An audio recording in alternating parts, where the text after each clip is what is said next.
PM Modi की fit India और खेलो India मुहिम को सार्थक करने के लिए हरियाणा के कैबिनेट मंत्री विपुल गोयल ने फरीदाबाद में शहरों की खेल संस्कृति को बढ़ावा देने के लिए एक नया कदम उठाया है। आज सेक्टर 14 में मैं मौजूद हूँ और मेरे पीछे आप देखेंगे ये पहली बार ऐसा देखने को मिल रहा है कि शहर में पार्कों में एक मिनी स्टेडियम्स बनाए जा रहे हैं। जो बड़े पार्क हैं यहाँ हर तरह के खेलों की सुविधा होगी। स्थानीय रेजिडेंट वेलफेयर एसोसिएशन इसका जो है रखरखाव देखेंगी। और आइए जानते हैं कि कैबिनेट मंत्री विपुल गोयल ने इसे लेकर, इसके विजन को लेकर क्या कुछ कहा।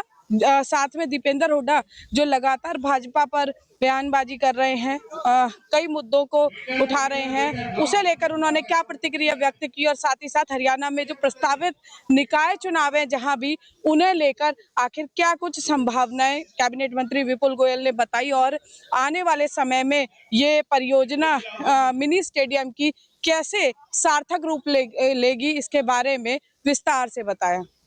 देने के लिए मिनी स्टेडियम्स की आज शुरुआत की गई है, कैसे लाभान्वित होंगे लोग? मैं समझता हूँ कि जो बच्चे हैं और आसपास के जो लोग हैं, जो खेल प्रेमी हैं, जिनको एक जगह या प्लेटफॉर्म उपलब्ध नहीं था, आज यहाँ पर मिनी स्टेडियम के माध्यम से एक ट्रायल हमने सेक्टर 14 और सेक्टर 16 के अंदर शुरू करने का काम किया है। जिस तरीके से फीडबैक आएगा इसके अंदर और इम्प्रूवमेंट की बात होगी तो उसे करेंगे। लेकिन मैं समझता हूँ जो ये इन्वायरमेंट फ्रेंडली जो ये आज यहाँ पर मिनी स्टेडियम बना है, ये इस तरीके के स्टेडियम और हर सेक्टर में और हर स्लम बस्ती के अंदर, हर जो आसपास के क्षेत्रों के अंदर बनाने का काम करेंगे।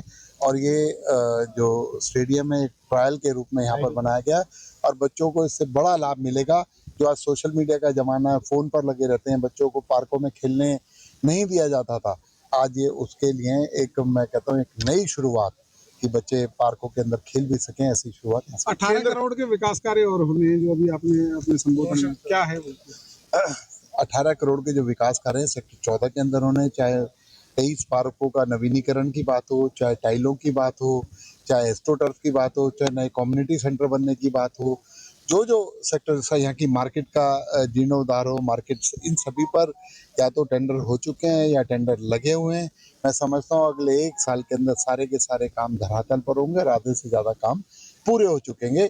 इस तरीके से सेक्टर 14 के अंदर एक डेवलपमेंट। केंद्र का बजट भी आने वाला है मंत्री जी, क्या उम्मीद रखते हैं? क्योंकि बजट जो आएगा तो देखिए, केंद्र का बजट, पिछली बार का जो बजट था, किस तरीके से सर्वस्पर्शी बजट था और मोदी जी ने सभी लोगों को लाभान्वित करने का काम किया। करोड़ों करोड़ों लोगों को जो टैक्स की राहत थी, जो पिछले अनेकों सालों से उम्मीद थी, उसे देने का काम किया। 1 फरवरी को फिर केंद्र का बजट आ रहा है। मैं समझता हूँ एक अच्छा बजट होगा और डेवलपिंग बजट होगा, देश को आगे बढ़ाने वाला बजट होगा, ऐसी मैं उम्मीद। दीपेंद्र हुड्डा ने कहा है कि भ्रष्टाचार में और बेरोजगारी में नंबर 1 पे पहुंच के आ रहे हैं, जबकि कांग्रेस के समय में विकास कार्य में नंबर 1 पे था। देखिए, आज और इनेलो की जो इनेलो है वो भी बी टीम के रूप में काम करती है। आज जो है 37 लोग उनके 90 की विधानसभा के अंदर कांग्रेस के चुने हुए साथी हैं। एक सकारात्मक विपक्ष की भूमिका अगर वो निभाते, एक सकारात्मक बात करते, एक सकारात्मक सजेशन सरकार को देने का काम करें, सिर्फ आरोप प्रत्यारोप की राजनीति से कोई फर्क नहीं पड़ता। और इनकी कहनी और एक्चुअलिटी में कितना फर्क है ये आप देख चुके। वोट चोरी की बात की, संविधान बदलने की बात की, इनका काम सिर्फ झूठ बोलना है सिरे से, लेकिन तथ्यों पर आधारित बात नहीं करते। तथ्यों पर आकर डिबेट कर लें, इनको जवाब दे दिया जाएगा कि क्या बेरोजगारी है, किस तरीके का भ्रष्टाचार है। और ये अपने राज की बात करते हैं तो उस राज के भी कंपैरिजन अगर जब करने पर आते हैं तो ये भाग खड़े होते हैं विधानसभा से। आइए कंपैरिजन कर लीजिए, कहीं भी मुझे बुला ले, खुद आ जाए, कोई और नेता को भेज दें, हम उन्हें अच्छे तरीके से डिटेल में बता देंगे कि 14 से लेकर 26 तक किस तरीके से हरियाणा के अंदर तरक्की हुई और नायब सैनी सरकार के अंदर किस तरीके से 24/7 विकास कार्य चल रहे हैं और नायब सैनी सरकार किस तरीके से काम कर रही है। और इनके आरोपों का जब ये आरोप लगाते हैं, जब नायब सैनी जी इनका जवाब देने पर आते हैं तो सदन छोड़कर चले जाते हैं। इस तरीके की नायब सैनी जी का आज जन्मदिन भी और कल 26 जनवरी है। क्या प्रदेश की जनता को? मैं प्रदेश की जनता को गणतंत्र दिवस की बहुत बहुत शुभकामनाएं दूंगा।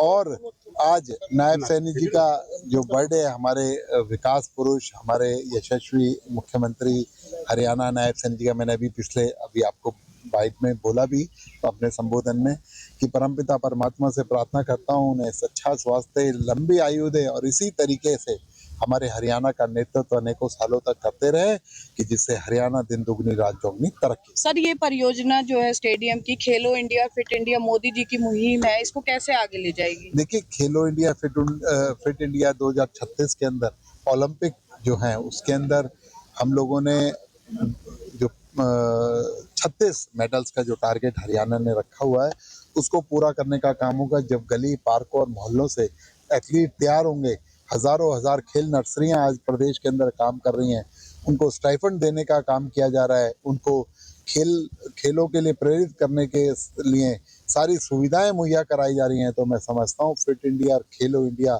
में आप लोगों ने चेंज भी देखने को मिला। पिछले 10 साल के अंदर कितना बड़ा इजाफा हिंदुस्तान के अंदर, हरियाणा के अंदर खेलों के अंदर हुआ, और हरियाणा सरकार तो सबसे आगे चलकर उन लोगों को प्रेरित करने का काम है। मंत्री जी, नगर निगम की सदन की बैठक में 2-3 बार हंगामा हो चुका है। डिप्टी मेयर और सीनियर डिप्टी मेयर के चुनाव को लेकर के बार-बार कहीं ना कहीं होता है।